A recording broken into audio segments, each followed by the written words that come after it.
ఈశ్వరుడు ఎంత గొప్పవాడు అని అంటే, ఏమాత్రము ప్రాణం లేనటువంటి, చైతన్యం లేనటువంటి, అచేతనమైనటువంటి ఒక కర్రని ఇంకొక కర్రతోటి, ఒక రాయిని ఇంకొక రాయితోటి, ఒక లోహాన్ని ఇంకో లోహంతో, ఒక ప్రాణిని ఇంకో ప్రాణితోటి నాశనం చేయిస్తూ ఉన్నాడు.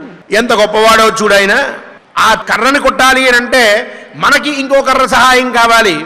కాబట్టి ఒక కర్రని మనం వెరగొడదాము అంటే ఇంకో కర్రను తెచ్చుకుంటున్నాం. ఒక లోహాన్ని కొయ్యాలి అని అంటే ఇంకో లోహమే తెచ్చుకుంటూ ఉన్నాం. ఇట్లా ఒకదాంతో ఇంకో దాన్ని నాశనం చేయిస్తూ ఉన్నాడు. ఇదే విధంగా ఒక ప్రాణిని చంపాలి అని అంటే ఇంకో ప్రాణితోనే చంపిస్తూ ఉన్నాడు. వీళ్ళందరిలో ఉండేది మళ్ళీ ఆయనే. ఆయన ఉంటూనే ఈ పనులన్నీ కూడా చేయిస్తూ ఉన్నాడు. అందువల్ల ఇక్కడంతా కూడా ఈశ్వరుడు మాయే తప్ప మనిషి యొక్క గొప్పతనం లేదు.